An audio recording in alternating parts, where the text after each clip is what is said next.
네, 말씀은 뒤에 뒤집어 보면 있죠? 말씀 뒤집어 보면 자, 우리는 무엇을 믿고 있는가? 라는 질문을 가진 말씀의 주제예요.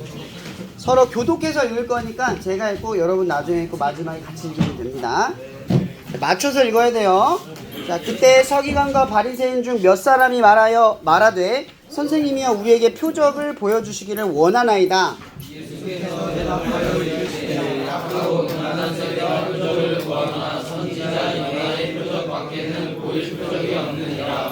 요나가 밤낮 사흘 동안 큰 물고기 뱃속에 있는 것 같이 인자도 밤낮 사흘 동안 땅속에 있으리라.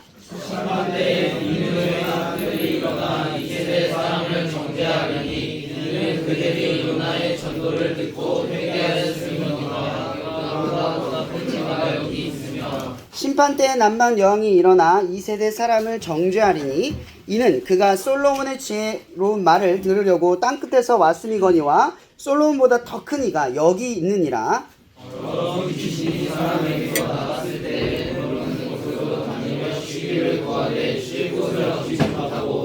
이에 이르되 내가 나온 내 집으로 돌아가리라 하고 보니 그 집이 비고 청소되고 수리되었거늘. 다 함께 읽겠습니다. 이에 가서 저보다 더 악한 귀신 7을 데리고 들어가서 거하니 그 사람의 나중 형편이 전보다 더욱 심하게 되느니라. 이 악한 세대가 또한 이렇게 되느니라. 아멘. 네, 여기 친구들이 개구지인데 또 목소리를 낼 때는 또 여기 목소리가 제일 커요. 그죠? 이게 항상 장점과 단점은 겹쳐 있는 것 같아요. 자, 우리 말씀 오늘 말씀의 주제가 우리가 무엇을 믿고 있느냐라는 질문으로 시작을 하려고 해요. 믿고 있는 것에 따라 사람은 행동하는 거 알아요?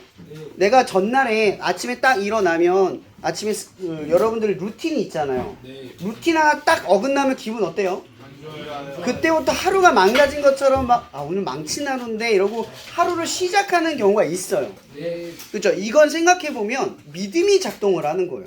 나는 평소에 이렇게 루틴을 하면 잘 되어진다라는 믿음이 있는데 그 루틴 하나 딱 어긋나면 오늘 하루는 망쳤어. 이걸 운동선수는 머피 법칙이라고 보통 하죠. 내가 뭔가 하루에 루틴이 잘못되면 뭐 속옷 하나, 뭐 잠바, 뭐 이런 거 하나하나를 가지고 이제 이기는 경기에는 그 속옷을 입어야 되고 아니면 그 방망이를 써야 되는 그런 루틴 같은 게 있잖아요. 이런 것들을 가만히 보면 심리적 요인 자체가 뭐냐면 뭘 믿느냐에 따라 행동이 바뀌기도 한다라는 거죠. 여러분들의 생각이 사실은 환경을 결정하는 거예요. 환경이 우리를 결정하는 것 같지만 실제로는 환경에 대한 여러분들의 판단, 여러분들의 생각이 행동을 결정을 하는 거죠. 그래서 하루를 결정할 때 가장 결정적인 요소는 뭘 믿느냐예요. 무엇을 믿느냐. 우리 지난주에 나눴던 주제가 뭐였냐면 예수님이 하는 사역을 사람들이 이건 바알세불, 즉 귀신이 하는 행동이다, 귀신이 하는 것이다 라고 막 지적을 하면서 예수님을 방해했던 사람들이 있었어요.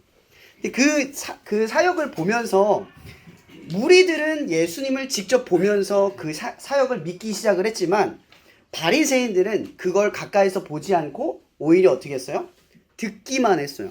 남들은 말씀을 따라서 행동을 해보고 경험을 해서 그게 살아있는지 실제 역사하는지를 깨달아가고 있는 사람들이 있는데 또 어떤 사람들은 그게 뭐야? 그걸 뭐하러 해? 이렇게 하면서 관망하거나 비난하는 태도로 멈춰 있었던 사람들이 있었다라는 거죠. 그 사람들의 대다수가 누구였냐면 바리새인들이었어요. 말씀을 제일 잘하고 스스로가 똑똑하다고 생각했던 사람들, 남들이 인정했던 사람들, 또 삶의 부유 계층에 있었기 때문에 부족함이 없었기 때문에 내가 스스로 지적받을 필요가 없는 가장 완벽한 상태를 살아가는 사람들이었어요. 그런 사람들은 예수님을 곁에서 바라보고 경험했음에도 불구하고 가까이 갈 필요를 못 느꼈어요. 여러분 언제 기도해요? 보통 우리가? 힘들 때. 그치, 내가 문제가 있을 때만 기도해요. 여러분들이 하나님을 찾는 대부분의 이유는 하나님이 필요할 때예요. 여러분 엄마 아빠 언제 찾아요? 실컷 다 놀고 돈 필요할 때, 그죠? 용돈 필요할 때잖아요, 그죠? 하나님 심정이 이래요. 하나님은 항상 여러분들이 다 즐기고 다 그 힘대로 살아가다가 하나님을 찾는다는 걸 하나님도 알아요. 하나님이 그걸 싫어하지도 않으셔요. 왜? 우리가 그런 줄 아니까. 근데 중요한 건 하나님은 그런 우리가 돌아서 있는 순간에도 우리를 기다리고 계신다는 거죠. 우리가 돌아서서 필요할 때 찾는 하나님이라도 하나님이 우리가 찾아주기만을 기다리고 계시는 분이라는 거예요. 근데 많은 사람들이 예수님이 그러면 이렇게 생각해 봅시다. 하나님이 하나님이면 힘을 보여주면 사람들이 믿지 않을까요? 네. 능력을 보여주면 믿을 거 아니에요. 근데 예수님은 왜 구지구태여 인간이 되어서 우리한테 우리의 죄를 대신 입고 십자가에 매달려 죽는 선택을 하셨을까요? 모르겠습니다. 예수님은 다른 길이에요. 우리가 생각하는 종교의 힘은 권력과 힘인 거예요. 사실은 전능하신 그 무언가를 봄으로써 믿게 되는 대상이지만 우리가 믿는 하나님은 어떤 분이냐면 우리를 사랑하는 분이라는 걸 보여주려는 분이라는 거죠. 그럼 예수님이 우리를 위해 죽으려고 했던 딱 한 가지 이유는 하나님이 여러분들을 사랑하는 걸 보여주려면 어떻게 해야 돼요? 제일 아끼는 거, 제일 사랑하는 걸 내어줘야만 하는 거예요. 그게 바로 예수님이었던 거죠. 예수님이 우리를 통해서 죽으심으로써 우리에게 주려고 했던 건 딱 하나예요. 믿음인 거죠. 봐라, 내가 너희를 사랑한다. 내가 너희들에게 하는 모든 일들은 너희들을 사랑해서 하는 일이란다. 이 예수가, 내 아들 예수가 너희를 위해 죽는 걸 보고 나를 믿어야 한다. 그래서 예수님께서는 죽기 전까지 아무것도 반항하거나 시인하지 않고 그 뜻을 받아들인 거예요. 왜? 하나님이 이만큼 사랑한다는 걸 보여줘야 사람들은 하나님이 어떤 분인가를 알기 때문에 그렇죠. 그래서 예수님이 우리한테 말할 때 그렇게 말씀하셨어요. 하나님을 알려면 나를 알아야 되고 나를 알면 하나님을 알 수 있대요. 그게 무슨 뜻이에요? 하나님이 우리를 어떻게 사랑하는지가 나한테 증명되고 있다라는 뜻이거든요. 우리는 예수님이 2000년 전에 돌아가신 거 알고 있죠. 이미 알고 있어요. 제가 전하는 게 그런 얘기거든요. 그분이 지금 살아있는 게 아니라 이미 2000년 전에 여러분들을 대신해서 돌아가셨어요. 근데 그 역사의 이야기는 여러분 다 짧게 이야기하면 뭐예요? 인간으로 오셔서 우리를 대신해서 죽으시고 그리고 부활하셔서 많은 사람들에게 이 사실을 알려줬어요. 나를 믿으면 너희들이 구원을 얻을 거야. 나를 통해 내가 알려주고 있는 하나님을 믿으면 하나님을 어떻게 믿는지 너희들이 알 수 있을 거야. 그걸 보여주시려고 그 모든 일들을 겪은 거거든요. 여러분, 예수님은 이미 모든 일을 완성하셨어요. 그래서 우리를 위해서 더 이상 할 필요가 사실 없는 거예요. 근데 여러분, 우리들은 여전히 우리들의 삶에 필요한 것들을 하나님께 구하면서 살잖아요. 그게 항상 필요한 상태이고, 그죠? 근데 예수님은 뭘 보여주려고 했냐면 이거예요. 여러분들에게 원하는 것이 없어도 예수님이 이미 이루었다는 걸 먼저 보여준 거예요. 그럼 우리는 뭘 믿는 거죠? 앞으로 이루어질 것에 대한 기대감을 믿고 하나님 믿는 게 아니에요. 내가 하나님 열심히 믿었더니 내 삶이 잘 된다? 그런 기대감만으로 믿는 게 아니에요. 왜냐면 우리는 잘 될 거거든요. 왜? 하나님이 여러분을 사랑하니까. 사랑하는 여러분들을 하나님이 그냥 힘든 길로 가게 하거나 그냥 고난 속에 파묻히는 분이 아니에요. 하나님은 여러분을 사랑하니까 사랑하는 만큼의 길을 보내주시겠죠. 근데 문제는 이거죠. 내 삶이 어렵고 힘들 때 하나님이 나를 사랑하는 줄을 알아야 힘들고 어려워도 그 길을 믿고 갈 수 있지 않을까요? 이걸 알려주려고 오늘 예수님께서 이 땅에 오신 거예요. 근데 오늘 말씀에 어떤 일이 벌어지냐면 그렇게 보여주고 그렇게 가르쳐도 사람들이 물어요. 우리한테 표적을 보여주세요. 그러면 내가 당신을 믿겠습니다. 이렇게 얘기를 하거든요. 근데 여러분, 예수님이 이미 다 보여줬잖아요. 다 가르쳐줬잖아요. 그런데도 사람들은 예수님께 더 알려달래요. 더 확신을 갖게 도와달라는 거죠. 근데 표적이라고 얘기했잖아요. 표적이라고 하는 건 뭐냐면 기적의 방향이 있다는 거예요. 이 기적이 뭘 보여주려고 하는지를 보여달라는 거예요. 근데 그 전에 이 바리새인들이 뭘 얘기했어요? 예수님이 하는 일은 그 표적이 뭐라고 했죠? 바알세불, 귀신이 하는 거라고 했잖아요. 근데 그들이 뭘 증명하라고 하냐면 당신의 일이 하나님의 일이냐를 우리한테 보여달라는 거죠. 근데 예수님께서 이미 충분히 설명을 하셨죠. 귀신들이 귀신들을 위해서 싸운다면 그 나라는 서지 않는다. 근데 내가 너희들을 사랑하고 구원시키고 가르치고 있는 이 일들을 봐라. 이게 지금 하나님의 사랑 같지 않냐. 충분히 보여주고 있음에도 사람들은 그 사실을 믿는 게 아니라 자꾸 새로운 사실을 요구하고 있다는 거예요. 그래서 오늘 예수님께서는 두 가지 예를 드세요. 첫 번째가 뭐냐면 니느웨. 니느웨는 누군지 아세요? 그 당시에 많은 사람들에게 전쟁이 일어나면 사람을 십자가형에 매달거나 사람의 표피를 벗겨가지고 공포 정치를 했던 나라예요. 그래서 잔혹한 나라죠. 그래서 대부분의 사람들은 그 나라 사람들 하면 치를 떨어요. 하나님에게 뜻하면 하나님의 원수 같은 민족인 거예요. 근데 그 원수 같은 민족이 요나의 복음을 받아들이고 회개했대요. 근데 너희들은 회개하지 않는구나 이렇게 얘기하시는 거예요. 또 하나 스바의 여왕이 있어요. 남방 여왕이거든요. 저 끝에 있는 거죠. 예루살렘에서 굉장히 먼 나라예요. 근데 멀리 있던 나라에서 솔로몬의 지혜를 들어요. 하나님의 영광이 있다는 사실을 듣고 그 머나먼 길을 걸어와서 솔로몬을 만나고 하나님의 지혜를 들어요. 근데 너희들은 듣지도 않는구나 이렇게 얘기하시는 거예요. 아무리 보여줘도 아무리 증명해도 너희들은 믿으려 하지 않는구나 라고 예수님께서 이야기하시는 거예요. 그래서 말씀하신 게 이거죠. 나는 너희들에게 다 보여줄 거다. 다 보여줬다. 그게 바로 뭐냐면 요나의 표적이라는 거예요. 요나의 표적이 뭐죠? 요나의 표적은요. 요나가 니느웨로 가기 전에 바닷가에서 죽음을 경험하는 일이 있어요. 한 사흘 동안 그 물고기 뱃속에서 있다가 다시 살아난 사건 이게 있거든요. 예수님이 이제 십자가에 매달려 죽으신 다음에 무덤에서 사흘 뒤에 부활되는 이야기에 대해서 언급을 하시는 거예요.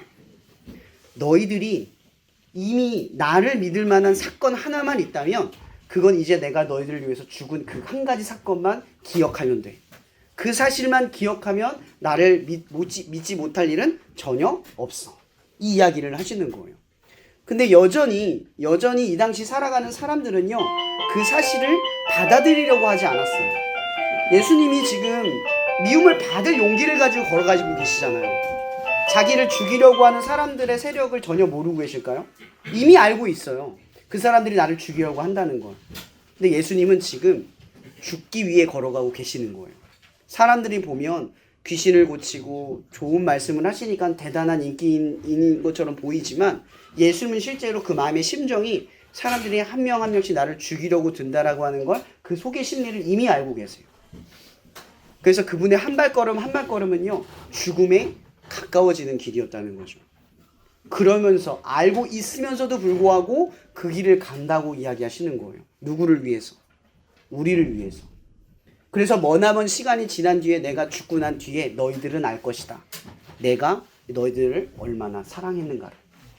그러면 그때 가서 너희들은 알아야 한다. 내가 너희들에게 믿을 만한 존재라는 것을. 우리는요, 기독교의 복음에 대해서 착각하면 안 돼요. 우리가 믿는 건 뭘까요? 하나님이 여러분들을 축복해 주시는 것을 믿는 게 아니에요. 물론 축복해 주실 거예요. 근데 그것 때문에 믿음이 좋아지는 게 아니에요. 우리가 믿는 건요, 2000년 전에 우리를 대신해서 죽은 예수님을 믿는 거예요. 그분의 사랑을 통해 하나님의 사랑은 우리에게 전혀 오해가 없다는 사실을 믿는 거예요.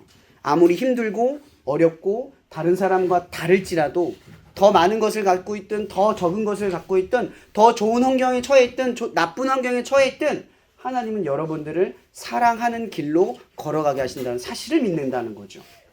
사랑하는 여러분, 우리가 기억해야 될 건 딱 하나예요. 예수님이 여러분들을 얼마나 사랑하는가를 믿으세요.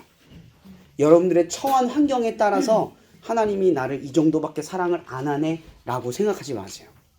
여러분의 환경은 하나님의 사랑보다 작습니다. 하나님의 사랑은 여전히 여러분의 환경을 뛰어넘게 만들어 주실 거예요. 그러나 문제는 그 환경 때문에 속아서 하나님이 우리를 얼마나 사랑하는가에 대한 오해를 품고 살아가는 거예요. 오늘 예수님께서는 우리에게 질문하고 있어요. 여러분 뭘 믿으세요? 하나님이 여러분들을 얼마나 사랑하는가를 믿으세요. 하나님이 내 것을 얼마나 들어주는가가 아니라 하나님이 여러분들을 사랑한다는 것을 믿는 여러분들이 되길 바랍니다. 목사님은 되게 불우한 시절을 살았어요. 그래서 그 불우한 시절에 지금의 제가 목사로서 이렇게 살아가면서 감사하면서 살아가는 것 중에 한 가지 신념이 있습니다. 가난하다고 도둑놈이 되지 않습니다. 상황 때문에 나쁜 짓은 할 수 있어도 나쁜 사람이 될 수는 없다는 뜻이에요. 저는 가난에 처해서 살아봤지만 도둑놈은 되지 않았어요. 이 얘기는 뭐냐면 여러분들의 처한 환경보다 뛰어난 하나님이 여러분들을 붙든다면 여러분들의 환경은 별거 아니라는 것을 어느 순간 경험하게 될 거라는 거예요. 이 사실이 여러분들에게 놀랍게 경험되기를 예수님의 이름으로 축복합니다. 기도하고 마실게요. 사랑해 주님 감사합니다. 시험을 마치고 2주 동안 모임을 쉬었는데 오늘 이 친구들이 나오게 해주셔서 너무나 감사합니다. 오늘 이 말씀이 우리 친구들의 삶의 이 시간 흘러가게 하셔서 언젠가 힘들고 지칠 때 이 말씀 붙들고 예수님을 찾게 도와주시옵소서.